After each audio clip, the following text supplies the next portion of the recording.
You already know what's going on. It's me, Royal Just. Hey Royalties, it's your girl again here, Joss, with another episode of Royal Talks. We're here with another special guest. Today, before we introduce who he is, we're just gonna let the new viewers know Royal Talks is a platform for entrepreneurs, business owners, and creatives that wanna share their journey and what they have influence in here at the DMV. So today we have Howard John, who is a founder and tech Avenger of Black Meta Agency, and short for BMA. And his business is focused around AI and VR tools to build workforce development, providing consultation for workforce education, and business curating tech conference events for everyone around the globe. So Howard, just kind of introduce yourself. Thank you for coming on to the platform. Yeah. You have so much community influence, you know, just not only in the DMV, but New York, you know, just everywhere. So thank you for being here. I mean, I'm honored. First of all, you know, I'm always about working with up and coming people, and I've been watching your content. I started sharing your content, but I'm honored to be here and to share my story. But also, I want to give y'all some prompts, some AI prompts.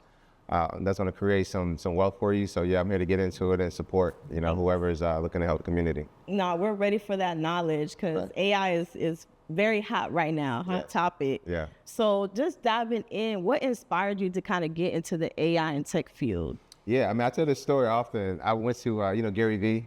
Okay. You know, if you're a content creator, Gary Vee, he's like, you know, one of the architects of how to like scale something viral in multiple verticals and businesses.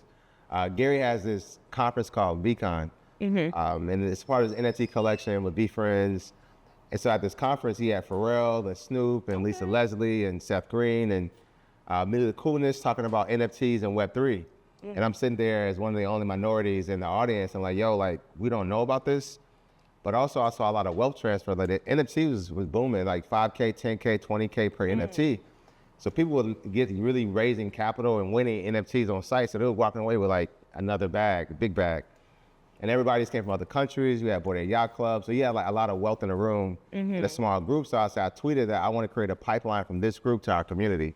Because Pharrell said something that was real key. He was like, yo, this industry is going to need innovators, directors, creators, problem solvers. So ultimately, we have a place in this new paradigm shift of technology. And therefore, I said, hey, we need to move something, a pipeline. I don't know what that pipeline looks like, but I know we need to get a pipe and just run it from this group to that group because we influence everything. Right. We drive everything. And for us not being in tech, we're losing the biggest wealth transfer of our lives. And bringing that to bridge the gaps, right, in the communities, because when AI first came out, like even for me, I was very skeptical. I was like, what is this? Right. So just allowing that education to be not only for, of course, the wealthy folks, but also the low income or just communities that don't have that much technology, that's important. Yeah, it's important.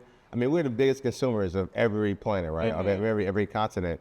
And ultimately, like, we determine what's hot, where trends go. And so they prey on our lack of knowledge. And I, as an educator, a former professor and a teacher, I'm trying to teach first, you know, so we say educate, empowered, and engage. Right. And they empower through the process and through workforce and engage. Like, where's your place in this? Right. Because if we don't educate a community on a new technology, then we are fearful, we're apprehensive, and then we miss out on something that they wanted us to miss out on because we didn't take the time to invest education or make that sacrifice of humility and learning something new. Yes. That may be, you know, a little rocky, a little complex, but anything we spend time where you get it. Yeah. Or even how to use it. You know, how can I use it for something that I'm doing? How does it make sense? How does it connect? I think that's the largest gap of people using the utility. AI. The question is, you know, my mentor, he's Antoine Ford. He runs a cybersecurity firm in DC, one of the longest ones and biggest. He tells about what's in it for me. It's called the WIFM. And so if we don't know what's in it for me, when they hear this new tech, like crypto and, you know, fintech and blockchain, then we gonna turn our heads to it like, yo, what's in it for me? Like, how does it apply to me? Yeah. And so our agency, we make a great opportunity to make it multicultural, but also relevant. And so we have different use cases from social to entertainment to economic development that apply to different people. So now you can see yourself through the lens of tech and become a consumer, but become a producer versus a consumer. Right. So you definitely explained a lot of the benefits in AI to not only the community. Do you see how your business has increased AI usage and just the idea of AI? Like, how has it been shown to you? Yeah, so I entered into the VR realm after Web3 NFT investment and crypto investments. I was like, okay, well, what's this next paradigm? But also, where are we moving as a global economy? And one thing that we suffer from as Americans when it comes to global competition is our workforce, and specifically in tech. But then when you look at minorities, we make up less than 0.006 in technology. Really? There's not even one in the room, you know what I mean? So understanding that and knowing AI is a great opportunity closer when it comes to those gaps and those deficiencies we may not have internally. We know the concepts at a high level. AI bridges that gap. So, that's my first platform to talk through. But then how we do that in the DMV, we actually train AI startups and companies via cosmetology, food, service, tech. We tell them that there's a tool and a way to apply AI that is beneficial for you. And if you do this now, you'll see a change later. So ultimately, we do workshops for businesses. We did 40 last year. We started another one on 11/11, probably before this comes out. So your viewers may be able to check it out. But we take business owners in here. Happy, we got a DJ.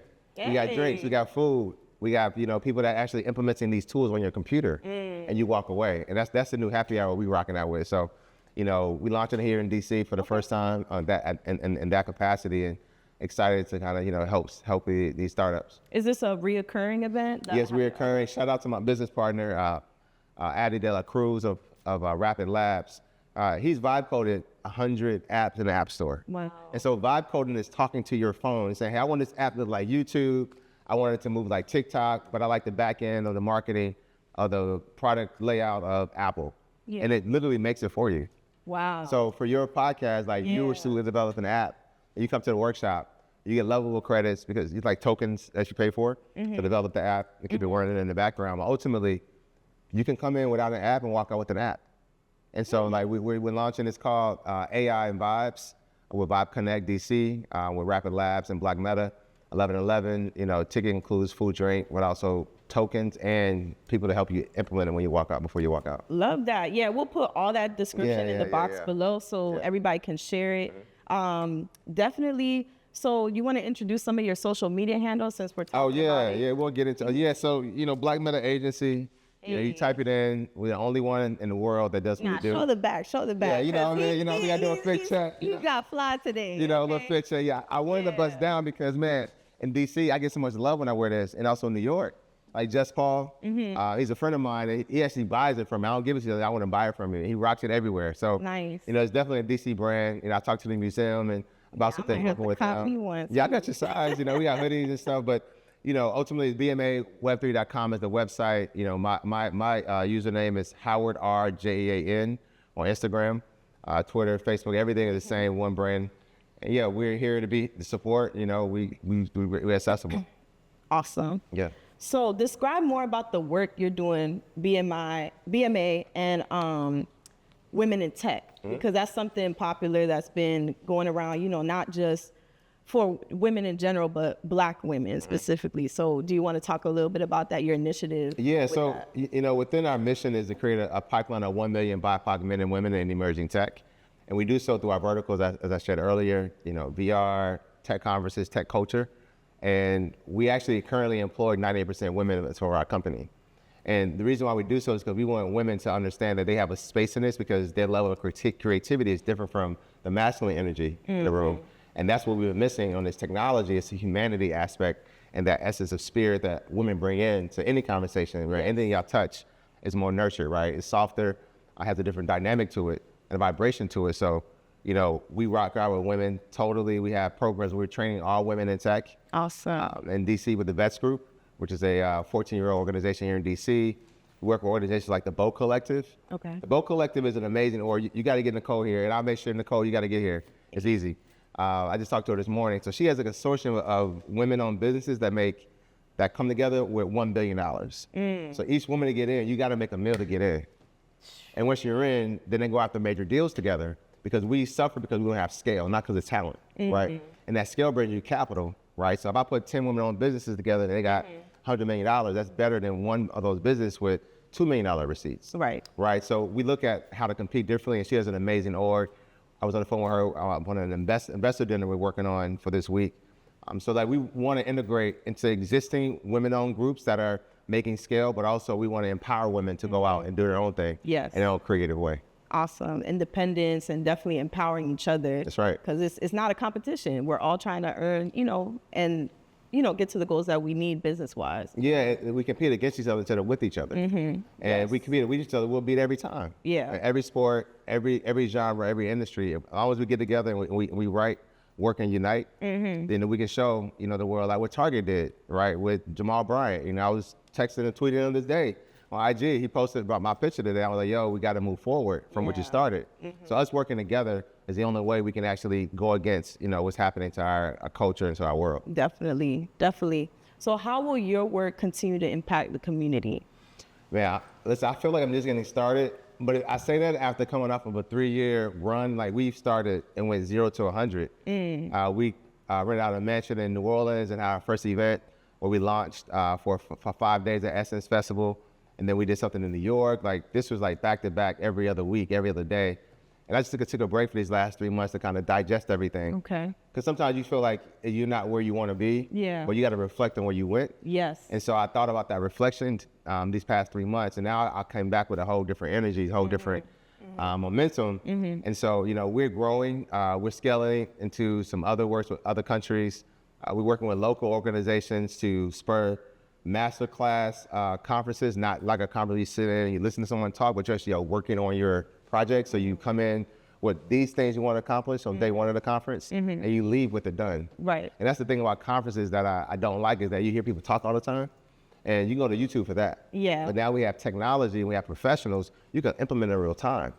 And so we're not doing that, then we're actually missing an opportunity to scale and get back to, running the business instead of building the business. That's actually what I loved about you at the Fusion Festival. Like, your workshop. That's right, you were there. Yes, That's right. yes. Yeah, I did sit a little bit into your workshop. Thank you. That's right. And I loved how you were like, pull out your laptop. So you seen it. So you seen us doing this in real life. We were doing it as, cool. That's what's up. as we're learning. And I'm like, this is how it should be. Oh, wow. That's amazing. I want to hear it, yes, but I want to also implement it and troubleshoot and ask questions as I'm doing it. So I think that was so helpful. So for you, like, what was that experience like to kind of come in and leave out with something, almost a product already running for your business? Well, definitely, I did not know AI extended to the way it extends, like the tools. Yeah. I didn't know that there was different versions of AI too. Like, I didn't know. It's a lot. It happened overnight. That's the So it's not your fault. It's not your fault, yeah. And it's a lot to absorb. So I was just observing, taking notes, You listening. took really good note. I remember you, 'cause I'm a teacher, right? So I remember students. You were that student writing everything down and like, Yeah. okay, you asked a question as well, right? I didn't ask a question, but I was like, Yeah, you was into it. Yeah, I was just remember that. taking notes That's and fire. taking pictures of your slides and everything. But yeah, that was an education workshop for me. That's fire. And we want more businesses to know that, media, your production, like, there's a way to implement this that helps you immediately, not tomorrow, not next week, but in real time. So, I'm so glad you had the chance to check it out. Yeah. And, looking forward to doing more with more businesses. Yeah, thank you. Yeah, for sure. What has been the most memorable moment in this journey so far? Man, Like something man, you bringing those questions out, man. So the most memorable moment for me, it's hard, but I will say, so just on Thursday, we launched early this year, we did our HBCU Web3 VC and Tech Tour. Okay. And so I bring together some of my tech friends, investors, and the leaders in tech, and we go to underrepresented colleges like community colleges and rural colleges in like South Carolina, and we go to community colleges and also smaller HBCUs. Okay. And we give them crypto. So everybody got $5 in crypto on campus that day. We give them access to mentors, internships. We allow them to listen, but also ask questions of investors who move millions of dollars. And then we have a lunch with them and hang out with them and just kick it with them, right? And so I wrote that down. I can almost tell you the day, like June 1, 2022, that I want to make this move and move like this. And that was one of the biggest things I want to do, was to not just make money and like have a good time, but I wanted to like take this information and just give it away to the college students, because that's the way we kind of close that wealth gap. Yes. And so we did our second one just on Thursday. Nice. And it was this an overwhelming feeling of satisfaction, but like fulfillment that, like, okay, my vision makes sense. Yeah. I got people to buy into it that met me a week before or a month before or a year before, but they bought into a vision and they ran the play and the play worked, right? So anybody that's out there, an athlete, running a play that you write down and you score, like that's like a euphoria that comes over you, and it just keeps you going and lets you know that your light matters and your spark can really, change something. So shout out to Voorhees University and the students there, Mr. West and everybody. That was an amazing feeling, for sure. Awesome. Yeah. And I love it's like you're trying to work before people enter the workforce, right? Like enter their careers, expanding their skills. You're giving them the knowledge, the tools to take that and like, let's not just work in tech, let's actually innovate tech, working in tech. You said it, you articulated it. I'm gonna use that. I'm gonna use this blur. I'm gonna use this little quote. Like, I just work in tech, innovate tech, Royaltalks, highlight us. Yeah, I mean, that's perfect. And I think that's what we're missing is that simplicity of listen, do, come back and tell me what you did. You know what I mean? So, yeah. So future-based questions for BMA and where you're taking the company next. So what's coming up next for BMA? Wow, so that's a beautiful question. What's coming on next? This week we have the Elevated AI Conference with Brandy Smith. We actually just got a big announcement that I would like to make here. Yeah, sure. Yeah, so we're raising capital for the conference and we're able to get a sponsor. So we're looking for businesses that are operating at a level to where if you take a $100 million investment or a $300 million investment, you can scale. And so we have an angel investor from overseas that wants to invest in businesses for scale. And so if you're interested, reach out to us, info@bmaweb3.com. That's info@bmaweb3.com. And we want to start thinking bigger than just, I need a bag. We need the whole bank, right? To move the needle like we want to move it. And these are bank conversations. These are, equity deals that a lot of us not privy to. And so as someone that's in the community, I'm actually recruiting companies that want to present to this investors group. Okay. So yeah, we have a dinner this week. I'm sure that you'll miss it, but by the time this comes out, but follow us. I'm going to make a post up, I think tomorrow about it. But yeah, we're calling all businesses with major ideas that are looking to scale something at $100 million, $300 million level. Nice. Yeah. And I'll put all of this in the description box, like your website.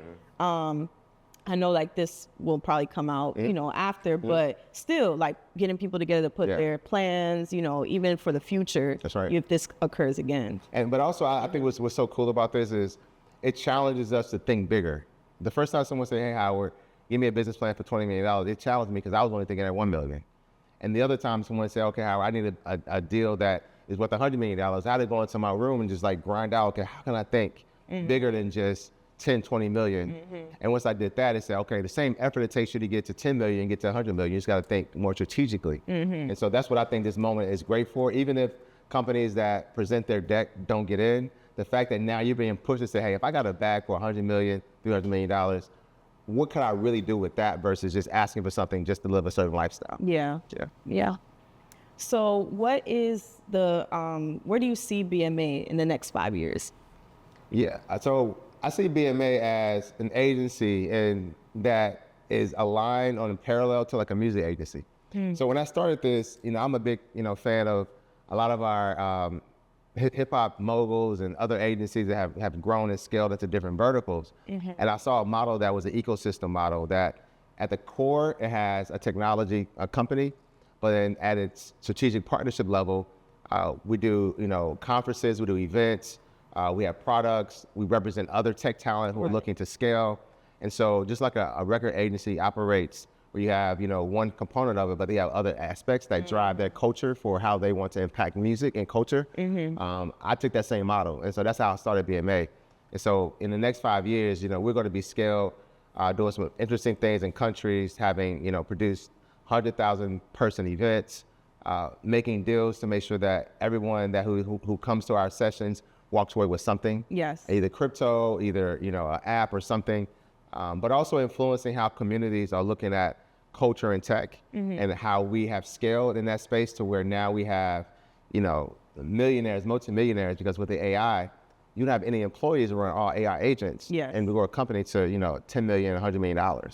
And so we're in that paradigm shift now. So I want to be a part of that conversation. I've seen how like throughout when first AI came out, it's like companies were very hesitant. Yes, they still are. To be transparent, like I was working for a nonprofit that actually did not allow AI tools at all when it first came out. Then when I got my new employer, now they're like, no, we want to use AI. We want to implement that into our nonprofit model and trying to restructure things. So, you know, I think that's important to reach out to, especially those companies that are resistant, to grab them and see like, hey, no, there's an education piece to this and maybe you can be a part of it. Because I think it's important that employers need to get more, you know, educated on it, especially because they're going to be missing out on the innovation. Just being a, you know, generation that uses technology for everything. I mean, to my Apple Watch, to my laptop, you know, everything. Your whole team. It's like, it's needed. And I just, you know, I was very kind of upset when I was like not able to use those tools because I'm like, I can do this 10 minutes faster than spending 2 hours to do the same project or assignment, whatever I'm doing. So I think that's very important, you know, what you're trying to push out in the next 5 years. Yeah, and listen, she gave the perfect definition of the future of workforce. So everything she said is the future of workforce. And it's not just about having a tech company, but how you're leveraging the tech to drive your performance, operation, but also your workforce. So you get it, you see the vision. Yeah. All right, so we have one last question. This is the question we ask everyone here on the platform. So it's kind of like a drop the mic. What is share your wisdom to the viewers of what you want to drop the mic for them. So a moment of wisdom that you want to share. A moment of wisdom. The biggest thing that I've gained from this journey is understanding that entrepreneurship is more about what's inside of you than what's on the outside of you. Because what you create is about a product or more so it's an output of your vibration, your intellect, your spiritual discernment, your level of like acuity, your drive, your character.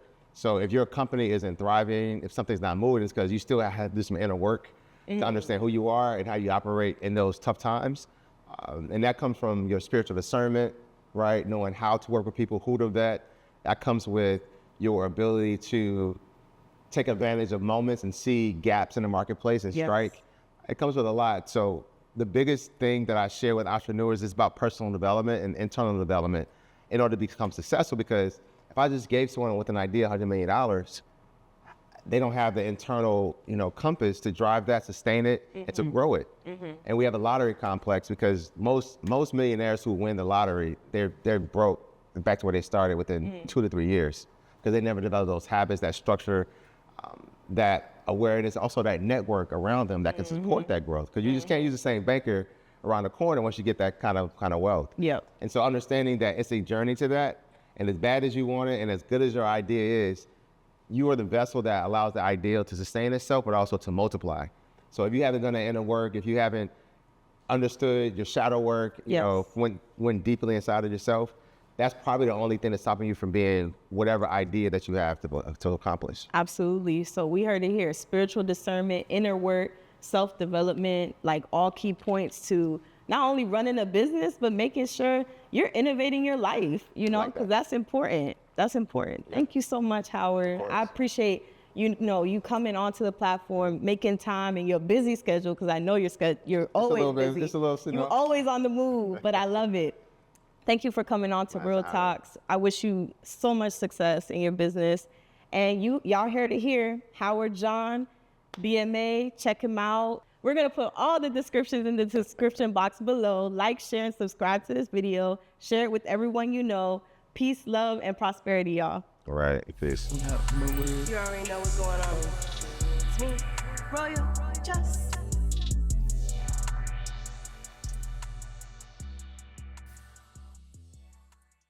Hey, y'all. Y'all know what it is. Official Royal Talks. We're here with the Multimedia crew, TDM Vision. If you need help with your editing, your videos, or anything related to your vision, definitely hit them up.